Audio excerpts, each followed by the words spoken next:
Hey everybody, this is John from PythonBeginners.com, welcoming you to Lesson 8, my final lesson in my free course called Python Essentials. If you haven't been able to look at any of these other lessons, they're all available for free at PythonBeginners.com. And I bring you the final stage in our Python Essentials course, which is data files, Lesson 8. So what is a data file? Well, as you can see here on my website, it says a data file is a separate text file that does not contain Python code, but stores data that a Python program can use and modify. Examples would be customer data, library book data, or product data. So if you want to write a program and have the data for that program saved so that you can retrieve it for next time, then data files are definitely a way to go. Now, just a warning, I'm not going to be writing a lot of code in this tutorial, but rather I've got a lot of the code prepared ahead of time. We're going to finish with a large-scale program, and rather than me typing all the code, I'm going to introduce it in stages and then explain it to you. I'm also going to be making reference in this video a lot to my website. So if you want any of the data files that I'm working with or any of the code, feel free to just come over to pythonbeginners.com lesson 8 and you can find all this information here. So this is where I'm getting it from. So we're going to start with a very simple example. We're going to read one line of data, we're going to read all the data in at a time. So I'm going to have this little poem here, roses are red, violets are blue, and I'm just going to read this all in all at once. And the code for this is really quite simple. We're going to say file equals open, and then the name of the file we want to open. This R means to open it for read-only purposes, so we're going to read the file in. There's also a mode called W for write that we're going to see later, where you can write the data back to a file. So this line here, file.read, basically takes the entire contents of the file, stores it into this variable called poem, and then we print it. All right, so I can show you all of the stuff live, of course.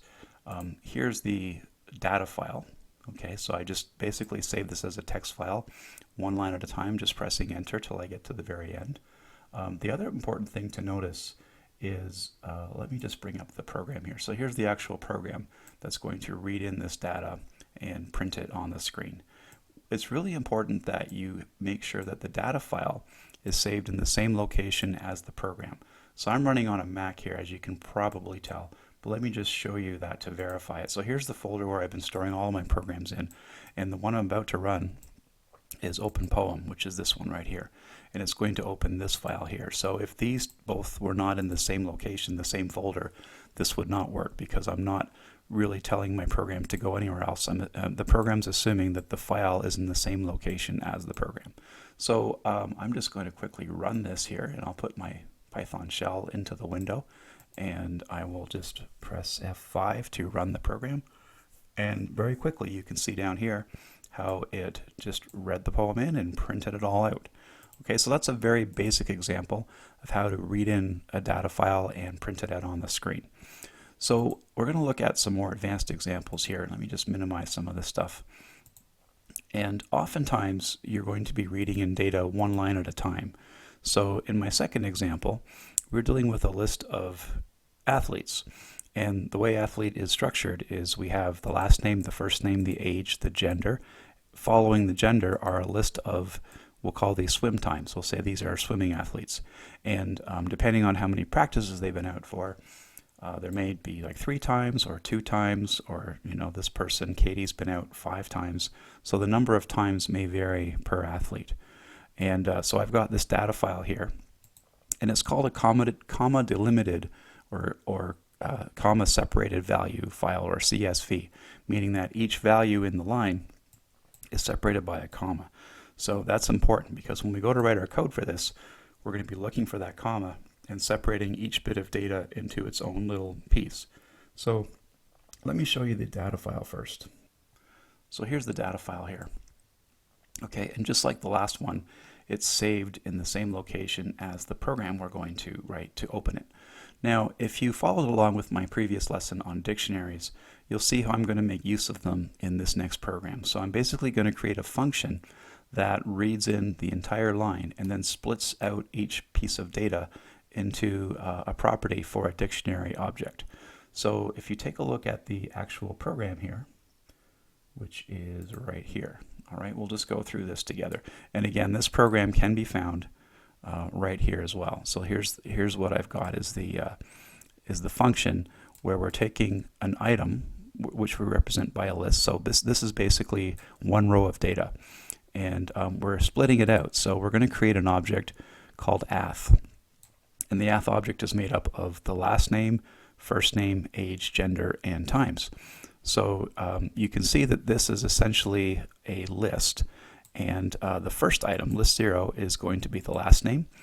Then we have the item 1, which is the first name, and then age is the next item after that, and then comes gender. And then the remainder, which is from 4 to the end, is my times. And the reason I do this is because I don't know how many times I'm going to have. So by going 4 colon, I'm saying everything after gender essentially is going to be a separate array, a separate list of times. All right, so I'm building up this object with these properties, and then when I get to the list, I'm basically taking each item from 4 on and converting it to an integer and adding it to the times property. And when I'm done, I'm returning the entire athlete. Now the other thing you're seeing here for the first time is this strip command. So what that does is it eliminates any white spaces between each piece of data. So if you look at the data, we've got like a comma, and then we have like this little space in here. So any little spaces like that, we don't want to save that as part of the data. We want to strip it out. So that's what this strip does. All right, so once we have this function called MakeAthletes, the rest of the code is down here. Okay, so we're going to open the data file, and we're opening it just like last time. So you specify the name of the file, and we're opening it for reading purposes. And to open it and read one line at a time, we're going to use a for loop. So when we say for line in data file, we're basically saying let line represent one line of text in the data file. Okay, so the first thing we do is we're taking out this /n, so the enter at the very end, because when you open up your data file, it actually saves that as part of the data, the enter at the very end of each line, and we don't want that. So this just removes the enter from the end of the line, replacing it with nothing. All right, and then if length of line greater than 0, in other words, if we're not at the end of the file yet, so we have a line of information, we're going to split it. So this split basically takes the list as it is, which is separated by commas, and the split will basically convert it into a list where each item is in its own separate location. All right, so that's really important to realize. On the next line, we're going to send in this athlete.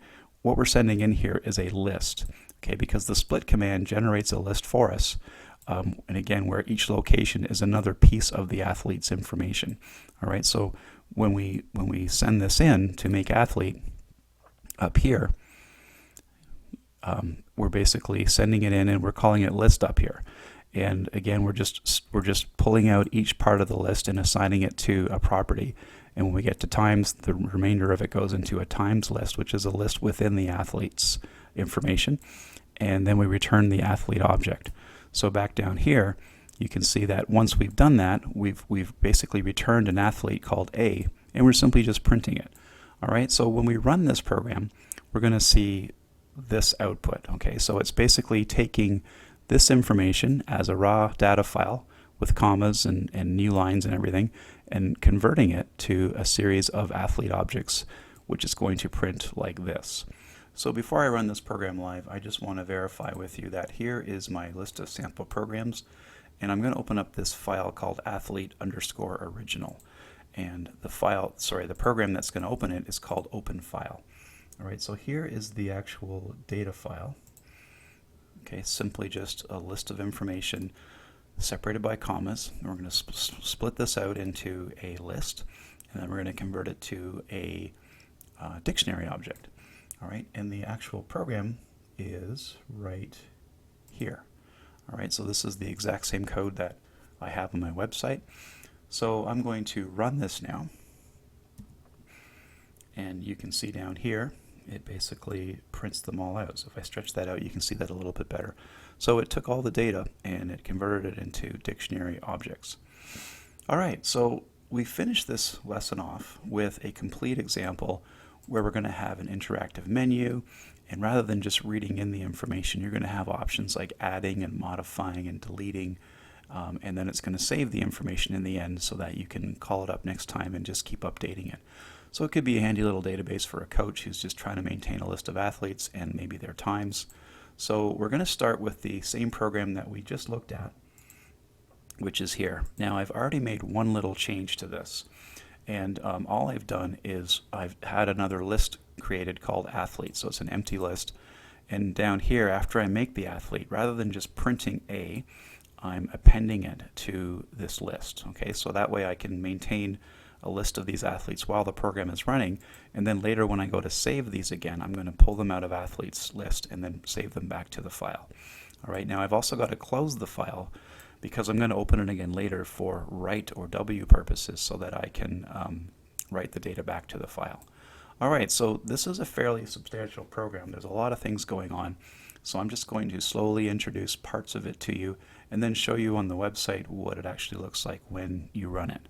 All right, so right after I close this, the very next thing I'm going to do is print a menu that's going to list all the athletes and give me my menu options. So I'm going to introduce that right now. And this is probably the biggest piece of code that I just throw at you all at once. But as I go through this code with you, I'm going to also show you what it looks like here on the website. Okay, so the code I'm about to go over with you basically produces this information here. So let me see if I can split screen this. Okay, so what I'm doing here is in a while true loop because I want this menu to basically keep repeating itself until I exit. So menu equals 0. All that does is it prints the numbers 1, 2, 3, 4, 5, 6, 7 for as many athletes as I have. So then comes this weird print statement, and you'll see a lot of these in this program, but I'll just go over it for the first time so you can make sense of what it does. So these characters here are new line characters. So this is basically like pressing enter twice. And then I've got a row of equal signs, another enter, main menu, another enter, and some equal signs. So you put this all together and you get this menu listing up here, this title over top of the menu. All right, so now remember I've appended all of my athletes into this list. So now I can use a for loop to basically print them out one at a time into my screen. So menu plus equals 1 is going to print the menu numbers for each athlete. And then I'm creating this variable called name, which down here is where I'm printing it. So name consists of the athlete's last name, plus a comma, plus the first name, plus the age, okay, and then the gender. And then there's this supporting method here, or the supporting function called ListTime, which we'll get to in a little bit, which basically takes the times and converts them to a nice printable list. So you can see what it looks like here. So this is what ListTimes does, is it produces this list of times with square brackets so that I can make them part of my menu. Now remember, just like the other example we just went through, these aths are basically dictionary objects in my athletes list. So I can pull them out and refer to the properties like this because it is a dictionary object. So that helps me to split this out by the different parts of each athlete. All right, so then after I'm done listing the athletes, I basically print this menu here. So I've got option 0 to add an athlete, -1 to delete an athlete, 1 to whatever, because we don't know how many athletes we have, so this is going to say 1 to 7 or 1 to 5 or however the length of athletes is. But that menu is to add a time to to one of the existing athletes. We're going to modify it, and then 99 is to save and quit. So after all of that, we ask for their choice, and we say, okay, if you chose 0, we're going to run this function called AddAthlete. Now, as I'm going through this, know that there's lots of other supporting functions here that we got to add to this so that this whole thing is going to work. So far, we've seen ListTimes, which will be the next thing I go over. Then there's this AddAthlete for when I want to add an athlete. If I want to modify an athlete, we're going to run this ModifyAthlete function. If I want to delete an athlete, I'm going to run deleteAthlete. Else, if I type 99, I'm going to break any other number, and it's going to say press enter to try again. So we're going to basically tell them that they didn't enter a valid menu option, and it's going to keep going and ask them to enter and try again. Now, when I'm done all of this, eventually I'm going to break out of the loop with a 99. So at that point, I'm going to go through my athlete list and write them back to the file. So this is what this code looks like here. So I'm going to open the file again, but this time instead of an R, I'm going to use a W for writing. All right, and then going through the athlete list one at a time, I'm going to create this line of data, and this will be the last method or last function I go over with you. Is called GetLine. So we're going to use GetLine to write a line of data. So it's going to basically do the opposite of what the MakeAthlete does. So it's going to take an athlete object, convert it back to a comma separated line, which we're going to write back to the file in the format that the file understands. And then we're going to close, and then we're going to say data has been saved successfully. So for the rest of this video, I'm going to go through and explain all of these supporting methods to you in the order that we presented them to you. Now, sometimes I say the word method, I also mean the word function. So function, in some languages like Java, they call it a method, but methods and functions and procedures, they're all basically the same thing. So if you go back to my previous lesson on functions, you'll know what I'm talking about when I refer to something called a function. So going back up to the top here, we'll start with this ListTimes. All right, so let me just show you what that looks like. So here's my ListTimes. So I'm sending in a list. Now, the list I'm sending in is essentially just the times of the athlete. That's all that's going into here. And if I get a length of 0, I'm going to return just the phrase none recorded. Otherwise, I'm going to create this times string, starting with a square bracket, and then I'm going to go through each time in the list, and I'm going to add that time along with a comma. Now, this little trick down here, when I get to the last time, there's a comma at the end of that, and I want to take that away. So this takes away the last comma space, this -2, so that I'm left with just the last time. So I can tack on this closing square brace and then return this as a printable list of times. So you can see in the menu where I've got that. So this list times produces this part of the menu here. So times and then the 3 items like this. Now I do have in this example one that's none recorded, so this last person here has no times. So instead of listing times, it just returns none recorded. All right, so that's just a supporting function as part of the main menu. Okay, and you saw where I call that down here, list times. All right, so that's how that comes to be. All right, so then the next function we have is called AddAthlete. So AddAthlete is going to return an athlete object, which we're going to append to the athletes list. Okay, so here's what this one looks like. All right, so all we're doing is we're starting with another little menu title up here. We're asking for a last name, a first name, and age. We're using a while true loop to force the person to enter an M or F for gender. And then when they do that, we're going to break, and we're going to create this athlete object with the same properties that all the other athletes have, based on what we just entered. So we have a last name, a first name, age, gender. And for starters, we're going to give them an empty list of times because we can record the times as a separate item. So we're not going to add times initially to an athlete. Each new athlete has no times to begin with. So then we return the athlete, and it gets added to the list right down here. So append AddAthlete. So it returns it and adds it to the list right away. All right, so on the website, I'm going to run this at the very end, but I just want to show you what this little piece is going to look like. So when you go to run this, you're going to get your title, add new athlete, and then you're going to prompt them for the name, age, gender, and then it's going to return back to the main menu. And you'll notice that it becomes another athlete in the menu. So when I add an athlete, it'll become, I guess in this case, athlete number 8, and it'll add that to the list and print it as well as another menu item.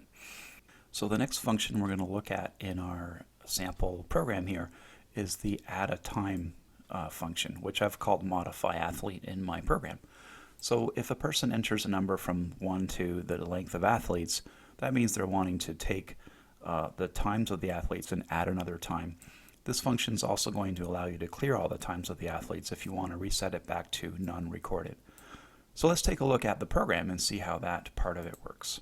So if the choice is greater than 1 and less than or equal to the length of athletes, then I'm into my ModifyAthlete area here. So notice the first thing I do with my choice is I take away 1 from it. So why do I do that?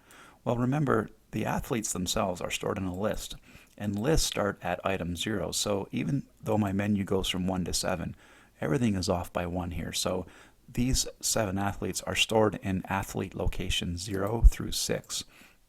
So if I choose number 5, I want to modify Mita Jones information.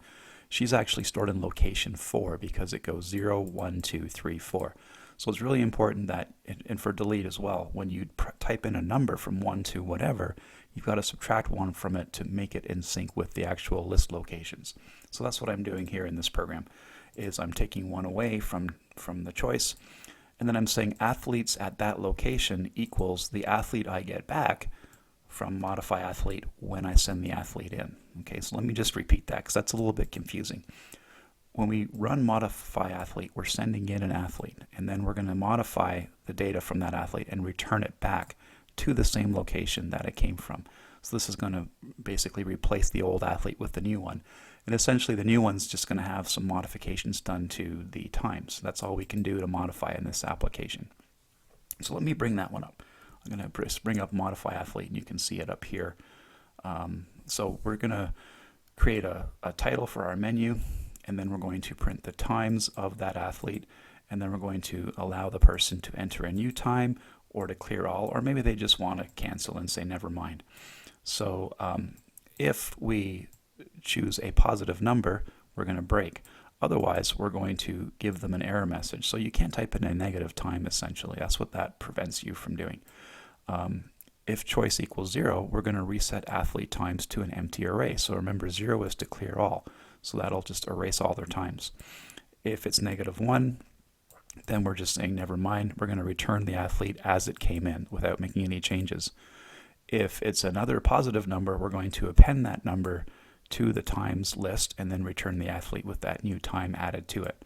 So later on when we go to run that part of the function, or that part of the program rather, it's going to look something like this. So say we have Paul Brown with 2 times, and I'm going to enter a new time. So say I just enter a 33.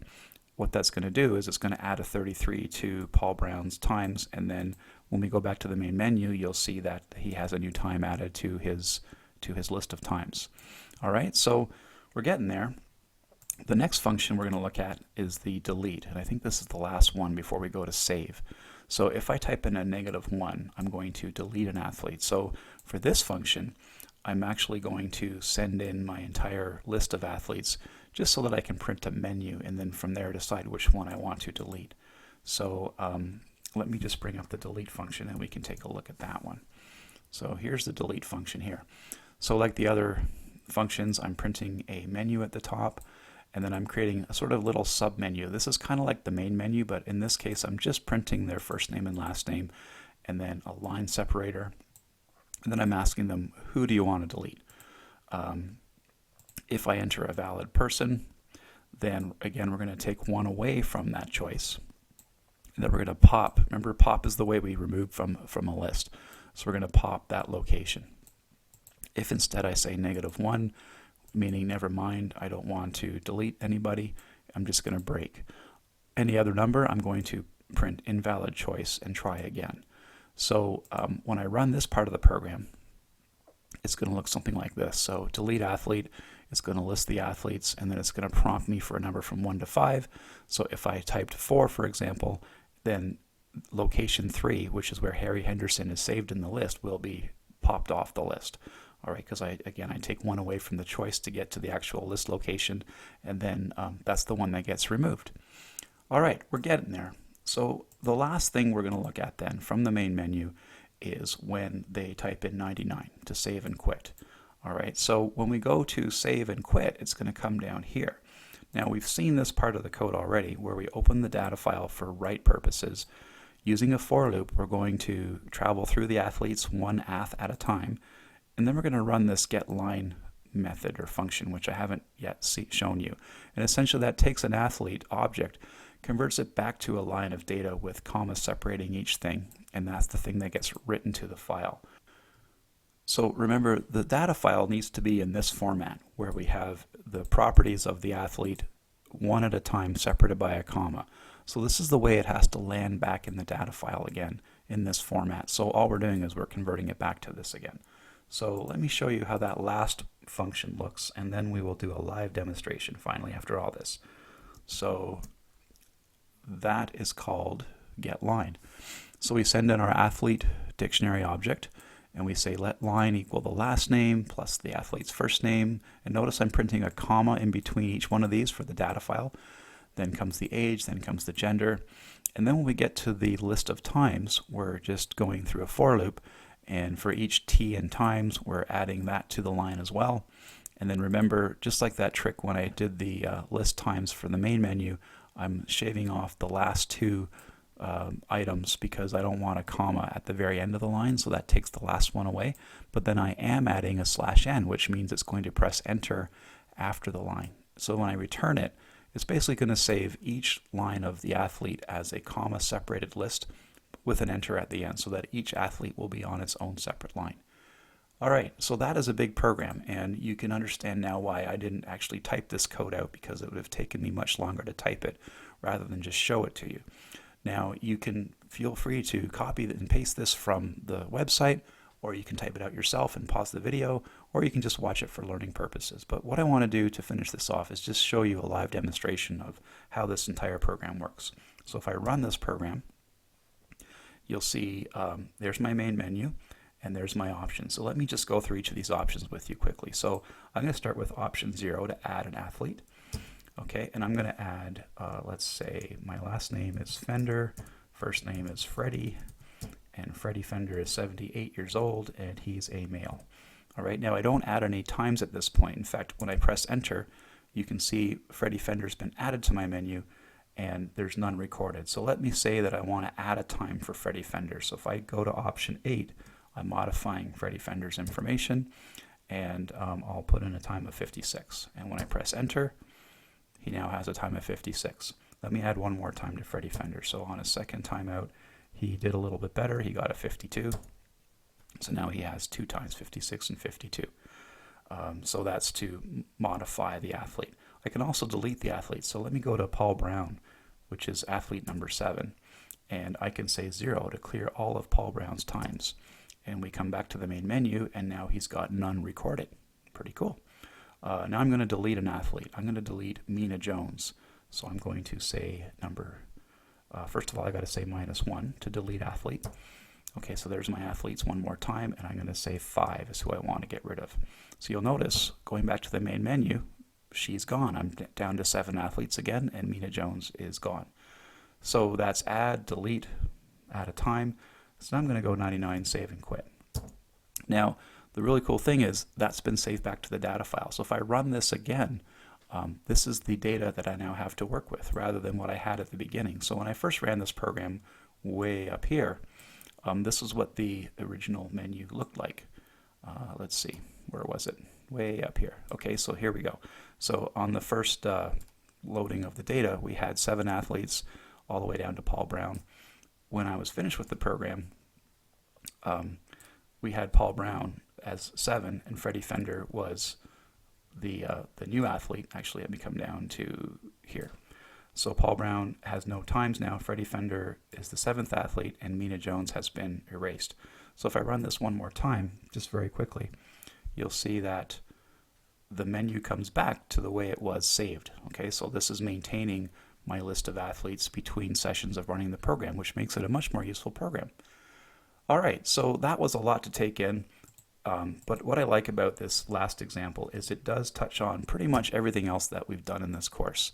Okay, so if you look through this list, we touched on all of these things in one way or another in this last big, huge, mammoth example. And that was just to sort of help you pull it all together into a final example, a final application where we're making something that's useful and that uses all of the elements of the Python Essentials course that we've covered. So this is John one last time from pythonbeginners.com.